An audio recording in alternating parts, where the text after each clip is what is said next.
अस्सलामुअलैकुम students, welcome to अपनी computer class. तो स्टूडेंट, आज की क्लास में हम प्रोसेस मैनेजमेंट के कुछ मेजर टॉपिक्स को कवर करेंगे, जिसमें सबसे पहला है हमारा प्रोसेस शेड्यूलर। तो स्टूडेंट, प्रोसेस शेड्यूलर हमारे पास ऑपरेटिंग सिस्टम का एक पार्ट होता है जो कि ये मैनेज करता है कि कौन सा प्रोसेस पहले एग्जीक्यूट होगा और कौन सा प्रोसेस बाद में एग्जीक्यूट होगा। स्टूडेंट, आपको पता है कि हमारे कंप्यूटर में जितने भी टास्क परफॉर्म हो रहे होते हैं उनकी मैनेजमेंट कौन करता है? ऑपरेटिंग सिस्टम करता है। और उसी के साथ साथ उनकी एग्जीक्यूशन कौन कर रहा होता है? सीपीयू कर रहा होता है। और प्रोसेस का भी आपको पता होगा, कोई भी जो प्रोग्राम इन एग्जीक्यूशन होता है उसे हम प्रोसेस बोलते हैं।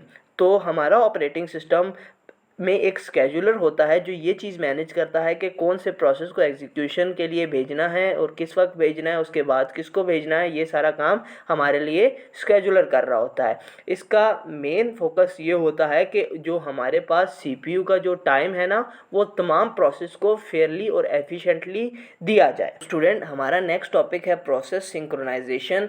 स्टूडेंट, जब हमारे पास ना multiple process shared resources use कर रहे होते हैं ना, तो उनके दरमियान में किसी किस्म का कोई भी कॉन्फ्लिक्ट ना आए, उसके लिए हम सिंक्रोनाइजेशन यूज़ करते हैं। सिंक्रोनाइजेशन बेसिकली यूज़ होती है रेस कंडीशन को ओवरकम करने के लिए। रेस कंडीशन एक ऐसी कंडीशन होती है, एक ऐसा इशू होता है जिसमें हमारे पास डिफरेंट प्रोसेस सेम मेमोरी को और सेम टाइम पे एक्सेस करने की कोशिश कर रहे होते हैं। तो हमारा ऑपरेटिंग सिस्टम क्या करता है? ये कंट्रोल करता है कि उसकी एग्जीक्यूशन जो है इतने अच्छे तरीके से की जाए ताकि उनके दरमियान में किसी भी किस्म का कोई कॉन्फ्लिक्ट ना आए। अब इसको हम अगर एक डायग्राम से समझें तो हमारे पास एक रिसोर्स है मेमोरी, जिसको प्रोसेस 1 भी यूज़ कर रहा है, प्रोसेस 2 भी यूज़ कर रहा है और प्रोसेस 3 भी यूज़ कर रहा है। और अगर सेम टाइम पे ये तीनों इसके लिए इस मेमोरी को यूज़ करना चाहते हैं तो हमारे पास एक रेस कंडीशन आ जाएगी। तो हमारे पास हम प्रोसेस सिंक्रोनाइजेशन के ज़रिए उसको सॉल्व करेंगे। हमारा ऑपरेटिंग सिस्टम क्या करेगा? सिंक्रोनाइजेशन का यूज़ करते हुए डिसाइड करेगा किस प्रोसेस को पहले यूज़ करने देना है, उस किसको बाद में यूज़ करने देना है। तो स्टूडेंट, उम्मीद है ये आपको समझ आ गया होगा। मूव करते हैं नेक्स्ट की तरफ।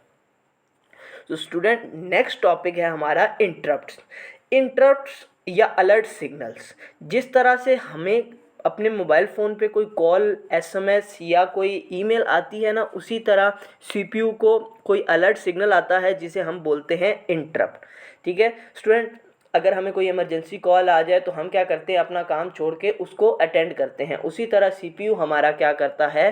पहले उस इंटरप्ट को डील करता है। अपना जो भी काम कर रहा होता है उसको वक्ती तौर पर स्टॉप करता है, उसकी जो भी करंट स्टेट होती है वो अपने पास सेव रखता है और उस इंटरप्ट को डील करता है।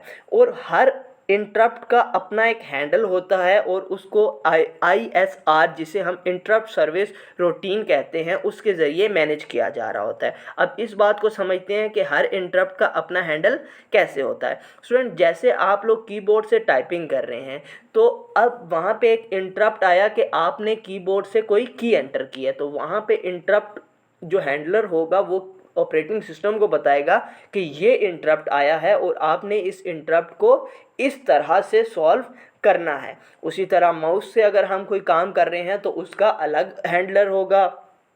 तो इस तरह हर इंटरप्ट का हैंडलर डिफरेंट होता है। स्टूडेंट, उम्मीद है आपको इंटरप्ट समझ आ गया होगा। मूव करते हैं नेक्स्ट पॉइंट की तरफ। Student, deadlock. डेडलॉक आपका एक बहुत इंपॉर्टेंट टॉपिक है, जो आपका बहुत इंपॉर्टेंट शॉर्ट क्वेश्चन बनता है, तो आपने इसको बहुत ही अच्छे तरीके से समझना है। डेडलॉक ऐसे सिनेरियो को कहते हैं कि जब ना हमारे प्रोसेसेस स्टक हो जाते हैं। ठीक है स्टूडेंट, अब हमारे प्रोसेस स्टक कब होंगे? लेट सपोज इसको एक डायग्राम से समझते हैं। एक है हमारे पास प्रोसेस 1, एक है हमारे पास प्रोसेस 2। अब प्रोसेस 1 के पास है रिसोर्स 1 और प्रोसेस 2 के पास है रिसोर्स 2। अब प्रोसेस 1 को चाहिए रिसोर्स 2 जो कि है प्रोसेस 2 के पास, और प्रोसेस 2 को चाहिए रिसोर्स 1 जो कि है प्रोसेस 1 के पास। तो दोनों एक ऐसे सिनेरियो में आ गए हैं, वो कह रहे हैं कि एक बंदा रिसोर्स छोड़े तो मैं उसको यूटिलाइज़ करूँ, वो दूसरा कह रहा है तुम रिसोर्स छोड़ो मैं उसको यूटिलाइज़ करूँ। तो ऐसे सिनेरियो को हम बोलते हैं डेड लॉक। ठीक है, जहाँ पे एक की रिसोर्स दूसरे को चाहिए और दूसरे की रिसोर्स पहले वाले को चाहिए। तो ऑपरेटिंग सिस्टम क्या करेगा? उस कंडीशन को, सिनेरियो को डिटेक्ट करेगा और उस डेडलॉक को रिजॉल्व करेगा। तो स्टूडेंट उम्मीद है आपको ये लेक्चर समझ आ गया होगा। तो मिलते हैं नेक्स्ट वीडियोज़ में, तब तक अपना बहुत ज़्यादा ख्याल रखिएगा। अल्लाह हाफिज़।